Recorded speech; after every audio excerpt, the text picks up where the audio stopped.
कक्षा 10 के MP board के देखिए सभी विद्यार्थी ध्यान दें। आज की इस वीडियो में देखिए आज हम समाज विज्ञान का पेपर समझेंगे। तो चलिए बिना टाइम वेस्ट किए वीडियो को स्टार्ट करते हैं। देखिए सही विकल्प चुने। पहला, भारत ने कब लोकतंत्र की राह पर अपनी जीवन यात्रा शुरू की? 1947। दूसरा, भारत में वन्य जीव सुरक्षा अधिनियम कब पारित हुआ? 1972। तीसरा, प्राथमिक क्षेत्र की गतिविधि है मछली पकड़ना। चौथा, भारत की प्रमुखतम आयात वस्तु है खनिज तेल। भारत में सर्वाधिक साक्षरता वाला राज्य है कौन सा? केरल। छठा, किस स्थान पर महात्मा गांधी द्वारा आयोजित नमक मार्च समाप्त हुआ? डांडी में। ठीक, तो इस तरह से हमने सही विकल्प कंप्लीट किए। आप अच्छे से इनका स्क्रीनशॉट ले और इनको कंप्लीट करें।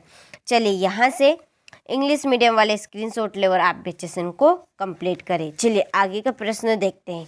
यहाँ से इंग्लिश मीडियम वाले स्क्रीनशॉट ले और कंप्लीट करें। तो स्थानों की पूर्ति कीजिए। पहला, अलोकतांत्रिक सरकार में पारदर्शिता नहीं होती है। दूसरा, भारत में डेडेडेस सरकार ज़्यादा शक्तिशाली है केंद्र सरकार। तीसरा, तृतीय क्षेत्र के श्रमिक वस्तुओं का उत्पादन नहीं करते हैं। चौथा, एक प्रजातांत्रिक सरकार डेडेडेस के प्रति उत्तरदायी है जनता। और पांचों, विभिन्न देशों के बाजारों को आपस में जोड़ना ही अंतर्राष्ट्रीय व्यापार कहलाता है। छठा, मार्च 1919 में बम्बई में एक खिलाफत समिति का गठन किया गया था। ठीक, यहाँ से आप अच्छे से स्क्रीनशॉट लें और इन प्रश्नों को आप अच्छे से कंप्लीट करें। चलिए इसके बाद में यहाँ से इंग्लिश मीडियम वाले अच्छे से स्क्रीनशॉट लें और आप भी अच्छे से इनको कंप्लीट करें। चलिए अगला प्रश्न देखते हैं। तो अगला प्रश्न है सही जोड़ी लिखे। ठीक, यहाँ से स्क्रीनशॉट लें और अच्छे से इनको कंप्लीट करें। क्वेश्चन नंबर 4, एक वाक्य में उत्तर। तो देखिए पहला, पार्टियों सत्ता के लिए आपस में क्या करती है? प्रतिस्पर्धा। दूसरा, श्रीलंका किस वर्ष में स्वतंत्र राष्ट्र बना? 1948। तीसरा, सूचना एवं संचार प्रौद्योगिकी को संक्षेप में क्या कहा जाता है? आईटी। चौथा है, 1860 के दशक में कानपुर में कौन सी मिल खोली गई थी? एल्गिन मिल। और मानव विकास सूचकांक में भारत कौन से स्थान पर था? 31वां स्थान। और इसके बाद में छठा, आनंद मठ उपन्यास किसने लिखा था? तो बंकिम चंद्र चट्टोपाध्याय जी ने। ठीक, यहाँ से स्क्रीनशॉट ले अच्छे से और कंप्लीट करें। चलिए इसके बाद में अगला प्रश्न देखते हैं यहाँ से। तो यहाँ से इंग्लिश मीडियम वाले स्क्रीनशॉट ले पहले तो और कंप्लीट करें। 5वां प्रश्न, सत्य और असत्य। कृषि प्राथमिक क्षेत्र के अंतर्गत आती है। सत्य, वैश्वीकरण से क्षेत्रीय विषमताएं कम हुई है। असत्य, सिविल नाफरमानी आंदोलन में छात्रों ने बड़े पैमाने पर हिस्सा लिया।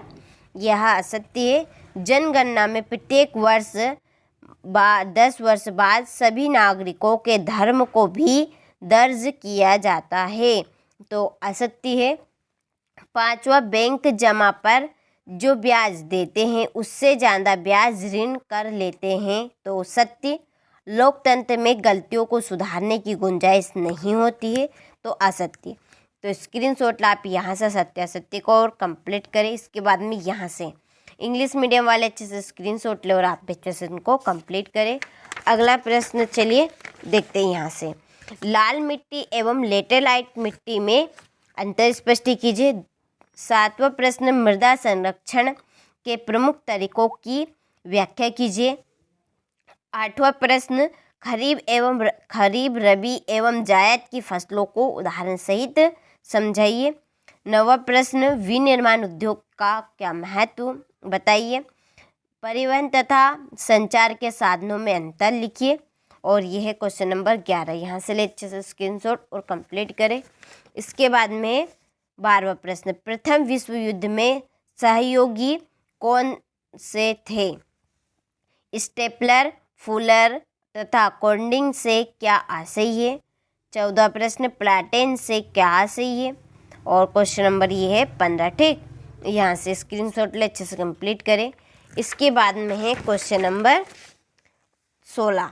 देखिए, खुली बेरोजगारी और प्रच्छन्न बेरोजगारी के बीच विभेद कीजिए। विदेशी निवेश आकर्षित करने के लिए उठाए गए कदम बताइए। और 18वां प्रश्न, भारत में पाई जाने वाली लोहा अयस्क की 4 पेटियां लिखिए। भारत में केंद्र राज्य संबंधों पर टिप्पणी कीजिए। ठीक, और यह है क्वेश्चन नंबर 20। इसके बाद में क्वेश्चन नंबर 21, सांप्रदायिकता क्या है? धर्मनिरपेक्ष शासन का महत्व बताइए। यह क्वेश्चन नंबर 22 और 23 है। भारत के मानचित्र पर निम्नलिखित को दर्शाइए। अजमेर, बालाघाट, नर्मदा, रानीगंज और सोनीपत। ठीक, यहाँ से स्क्रीनशॉट ले और अच्छे से आप इन प्रश्नों को कंप्लीट करें।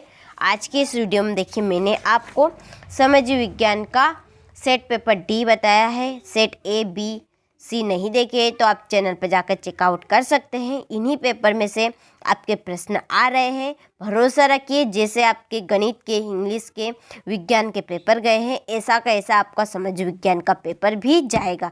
ठीक, तो अच्छे से आप इनको कंप्लीट करें।